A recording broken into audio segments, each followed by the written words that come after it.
What up with it, y'all? It's Coffee on the vid, tapping back in with the news, man. And y'all ever heard the saying, possession is 9/10 of the law? That's what we're looking at right here with Weezy, man. I don't know if y'all heard this story. It's a pretty crazy one. I feel like I've heard these kind of discussions before about other rappers, right? But I don't know if those were just myths or folklore. They really happened, man. What we're saying is Weezy lost his rhyme book. Imagine being the individual who found that, right? And like I was saying, have you heard that about other rappers? Like I remember hearing a story spreading around some years back that Eminem lost a whole notepad full of rhymes. I feel like I heard it about Banks as well. Maybe the Banks one was actually true. If I'm not mistaken, I think with Lloyd Banks, it was like some females that he was getting active with, getting himself some groupie love, and they found the rhyme book.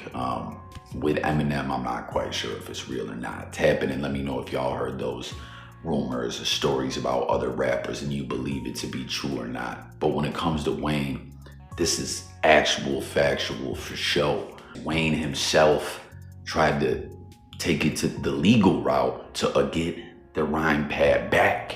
Can you imagine how crazy that would be to find like Wayne's or another rapper's book of rhymes? Like, that's crazy, right? And Wayne most definitely is, a dope MC, one of the greats for show. I imagine, you guys remember that run he had back in the first Carter on, just the whole Carter series and all those mixtapes and whatnot that he was dropping, like he was in the studio all the time. That was an amazing run, man. It's crazy too, right? Because we always heard Ish like it was fueled by lean usage, by sipping syrup, man. Like motherfuckers makes them fall asleep and the energy levels is low. But with Wayne, he was just working. That Ish had him on work mode. Like he's just different, I guess. That I am really not a human being is real when it comes to Weezy.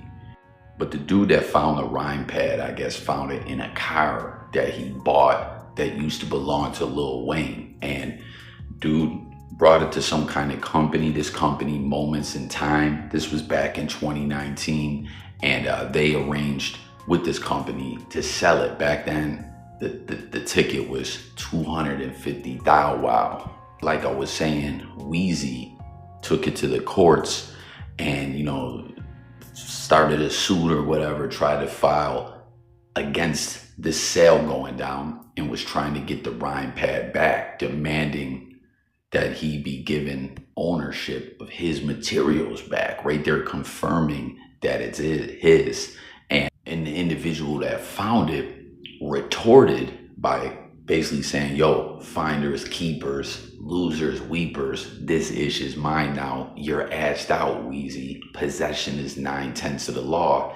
And I guess basically that was it. That's all she wrote. And that saying, possession is 9/10 of the law, really kind of stands up in a lot of instances. You know what I'm saying? Like if you physically have something, don't get me wrong, there's ways that courts and authorities can, make someone come up off that, but it's always easier to keep it than lose it, I guess we could say. You know what I'm saying? So anything valuable to you, make sure you keep that ish safely tucked away or within reach, you know what I'm saying, where someone else can't get their hands on it, because it seems that was all she wrote, because at the end of the day, Wayne just stopped fighting back and, didn't respond or go to court or whatever the case was, and dude by default won. It's kind of wild, man, like why did Wayne even take it that route if he wasn't gonna go all the way through with it? So now here we are where dude owns it flat outright. He's in the clear. It's his. He owns Lil Wayne's own original rhyme book. Once again, all the lyrics in there, little artwork and notes and stuff like that with each track. You can see that one picture drawn by Wayne, which is interesting too. We were talking about Eminem losing a rhyme pad, right?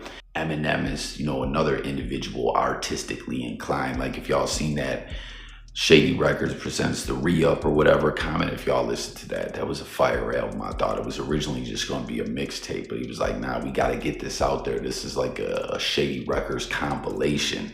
The cover is drawn by Eminem. It's an illustration. You know what I mean? Like Eminem is said to be quite artistic himself, as you can see in the picture, and I've seen other stuff come out from Eminem as well. Him and Wayne both on the same ish. They can write rhymes for show, and they can chef up a masterpiece, man. I got a couple people like that within my family. They can't, or actually maybe they can't kind of write rhymes, but they're nice at drawing, man. It's just amazing to sit back and watch someone do that. You know, like people that have that gift art-wise, whether it's writing lyrics, drawing, just different things like that. Some people can really just create some amazing stuff. It's truly something to behold with your own two eyes, you feel me? I feel like there was something as well where Eminem, you know, back when he did the Tupac Resurrection executive production duties on the soundtrack, which Afeni Shakur gave her blessings. From my understanding, there was some kind of letter or note or something like that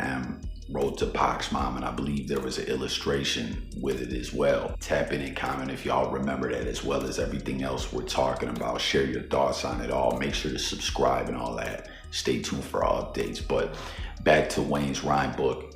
Dude owns it free and clear. It's his. This Moments in Time company is back to being his partner, I guess we could say, in this sale. I wonder how much they take off the top of the sale, because now they've upped the price. Like we said back in 2019, it was originally $250,000, 250,000. Now it's at $5 million. Damn. You know, I guess they're like, hey, a lot of time has passed. The company's probably like, we spent all this time invested in this. We just want to get the deal done and get the money. You know what I mean? And this has also hit the news and got a lot more publicity. This is a pretty big deal, man. And speaking of hip-hop memorabilia and stuff like that being sold, Drake, y'all remember we were just talking about Pac in the Drake-Kendrick Lamar beef, where Drake took the biggest L ever. Once again, I gotta always keep putting that out there. Every single time that beef comes up, man, Kendrick bodied Drake, right? But we found out that Drake bought Tupac's ring from like an auction, similar to what we're talking about with Wayne's rhyme book, you know? And Kendrick was saying like, that don't belong to you. You can buy it, but that shouldn't be on your finger. Like, give that thing back, you goofy. And just a couple weeks ago or so, or 10 days ago, very recent, as we now know, Dame Dash is selling his third or whatever of Roc-a-fella Records. He was also selling his third ownership in Jay-Z's classic Reasonable Doubt album. And Lupe Fiasco was trying to, you know, tell Drake, hey, you should buy that and hold on to it, and you'll own a real part of history, and maybe you can cut a deal with whoever to put it where it needs to be or whatever, you know? Like, I guess that's something Drake does, is go to these auctions and buy pieces of hip-hop history. It's kind of, you know, interesting with this coming up. I wonder if there will be any interest from Drake, as obviously him and Wayne have a very long history, work together and all that. And there was a situation recently where we saw Weezy rocking the OVO chain, and there was lyrics that came out in a couple different tracks where it really seemed like Wayne was referencing Drake in the Kendrick beef, and people were like deciphering the lyrics. Is he dissing him? Is he rocking with him? He's got Drake's back. Like, what's really good? What's going on here?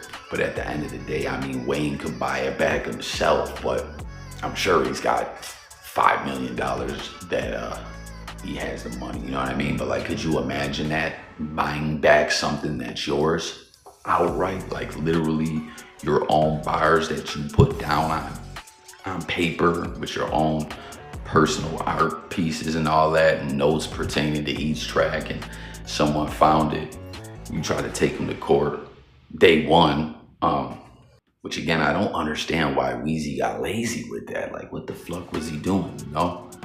Why even contest it at all if you just gonna get passive and let things pass you up? But again, I'm sure he's got the money, but why would you want to buy your own ish back for 5 M's, you know? But I don't know, all in all, I saw this as a pretty interesting story. I wanted to bring it to the blogosphere and see what everyone out there has to say about it. So hit the comments, stay tuned for updates. Don't forget to sub up and hit them buttons. It's Coffee signing out, y'all. Peace.